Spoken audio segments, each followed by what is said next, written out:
The desert sun burned high above the Nile, casting gold across a kingdom that once ruled the ancient world. At the heart of this empire stood a queen unlike any other, Cleopatra, Septimo, the last pharaoh of Egypt. To some, she was a seductress who used her beauty to control powerful men. To others, she was a visionary ruler, a scholar, and the last guardian of Egypt's dying light. History has painted her with 1,000 faces, but behind the myth lies a woman far more complex, a queen surrounded by betrayal, secrets, and forbidden truths buried by time itself. Cleopatra's story did not begin in Egypt's golden glory, but in its twilight. By the time she ascended to the throne in 51 BC, Egypt was already a fractured shadow of its former greatness.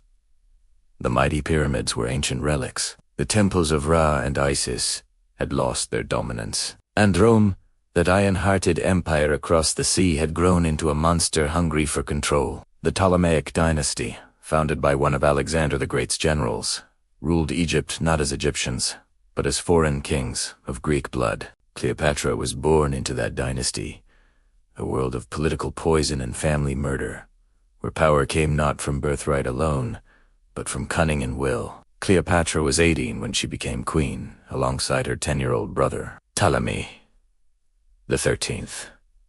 From the moment she placed the crown upon her head, the struggle for control began. Her brother's advisors plotted against her, whispering that she was unfit to rule. The palace became a battlefield of whispers and daggers. Forced to flee Alexandria, Cleopatra watched her own kingdom turn on her. But exile did not break her. It forged her. In the dry sands of Syria, she began to understand the one truth that would define her reign. Power is not inherited, it is taken. When she returned to Egypt, she returned not as a princess, but as a strategist. Her return coincided with the arrival of Julius Caesar, the most powerful man in the world. Egypt, caught in civil war, became the stage for one of history's most infamous encounters. Cleopatra knew that Egypt could not survive without Rome's favor, and Rome could not ignore the wealth of the Nile. So she made a move, not through war, but through intellect and boldness. Disguised as a servant, she had herself smuggled into Caesar's private chambers, rolled in a carpet. When the carpet unfurled before the Roman general, Cleopatra emerged like a vision from myth, confident, eloquent, and utterly unafraid. That night marked the beginning of an alliance, political, personal, and deeply strategic. To her enemies, it was scandalous. To Cleopatra, it was survival. Caesar, captivated by her wit and ambition, reinstated her to the throne. But their relationship was far more than seduction. It was an alliance of power. Cleopatra understood that, to save Egypt, she needed Rome's protection. And Caesar, in turn, needed Egypt's wealth. Together they dreamed of an empire that stretched beyond Rome's reach, a union of East and West, logic and mystery, reason and divinity. But power always comes with a price. When Caesar returned to Rome, he brought Cleopatra and their infant son, Caesar. The Roman Senate watched with suspicion and disgust. They saw Cleopatra not as a queen, but as a foreign enchantress, manipulating their leader. The whispers grew darker, accusing Caesar of wanting to make himself king with Cleopatra as his queen. When Caesar was assassinated on the Ides of March, the blade that killed him also severed Cleopatra's dream of unity. She fled back to Egypt, carrying not just her child, but the weight of survival in a world now ruled by Rome's chaos. The years that followed were marked by turmoil, ambition, and danger. Rome descended into civil war, and Cleopatra once again became the prize both sides desired. In 41 BC, she met the man who would change her fate forever. Mark Antony, one of Caesar's most trusted generals. Their first meeting became legend. Cleopatra arrived in Tarsus, not as a supplicant, but as a goddess reborn. Her ship sailed up the Kedonus River with purple sails, silver oars, and the air filled with incense. She sat beneath a golden canopy dressed as Isis, the Egyptian goddess of love and power. Antony dazzled, fell under her spell.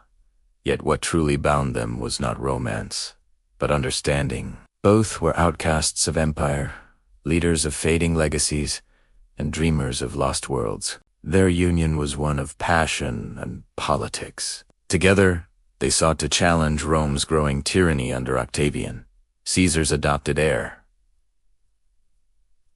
Cleopatra provided the wealth and ships. Antony offered military might.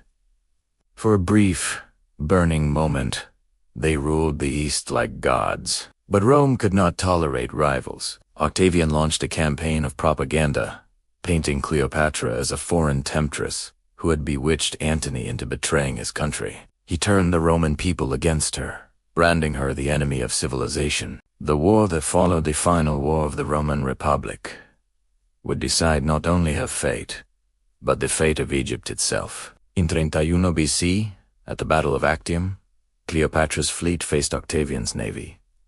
The sea burned under Roman fire. When the tide turned, Cleopatra made the fateful decision to retreat, and Antony followed her. Their defeat was complete. As Rome's legions closed in, they fled to Alexandria, where their empire of dreams crumbled around them. Knowing the end was near, Antony fell upon his sword. Cleopatra, heartbroken but resolute, faced her final moment. Legend says she chose death over humiliation, the bite of the asp, the symbol of divine royalty, delivering her to the gods on her own terms. Others say it was poison hidden in a golden comb, or a dagger concealed in her robes. However she died, one truth remains. Cleopatra chose her fate. She refused to let Rome parade her as a trophy. She turned death into defiance. With her death ended 3,000 years of pharaonic rule. Egypt became a Roman province, and Caesarion, her son, the last heir of both Alexander and Caesar, was executed by Octavian. Yet, though her kingdom was lost, her legend endured. For 2,000 years, Cleopatra has haunted history as queen, lover, sorceress, and symbol of the eternal feminine power. But beneath the myth lies the forbidden truth. Cleopatra was not just a woman who ruled through beauty. She ruled through intellect, diplomacy, and vision. She spoke 9 languages, mastered mathematics and astronomy, and understood politics better than most men of her time. She was the embodiment of Egypt, Israel last light, the final voice of a civilization that had once built the pyramids. What history often forgets is that Cleopatra fought not only against Rome, but against time itself. She was born in an era when Egypt's gods were fading, its temples were crumbling, and its identity was dissolving into foreign hands. She tried to restore what was lost, the old religion, the divine balance between ruler and people, the harmony between heaven and earth. But the world had changed. The gods no longer ruled the Nile, men did, and no woman, however brilliant, could turn back the tide of empire. Still, there are whispers that Cleopatra foresaw her own fall, that she hid secrets in her tomb, scrolls of forbidden knowledge about the ancient world that Rome never found. Archaeologists have searched for a resting place for centuries. From the sands near Alexandria to the temple ruins of Tapasaris Magna, some believe her tomb lies beneath the Mediterranean itself, swallowed by the sea. If ever it is found, it may reveal the final truth she carried, the truth.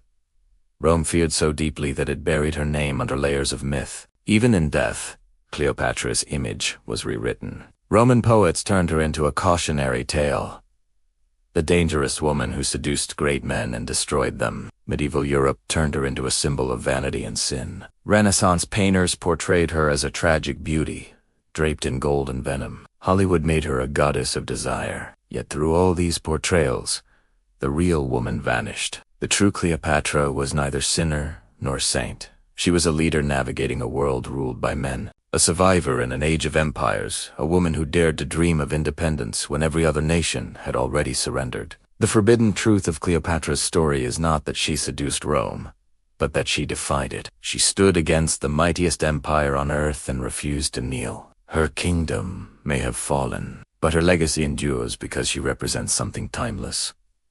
The power of intellect over brute strength, of identity over assimilation, of pride over submission. She was Egypt's last light before the darkness of Rome's shadow covered the Nile. Today, more than 2,000 years later, her spirit still haunts the deserts of Egypt. In the ruins of Alexandria, under the shifting sands and the silent waves, her memory whispers, not as the lover of Caesar or Antony, but as Cleopatra, the last pharaoh, the scholar queen, the goddess reborn.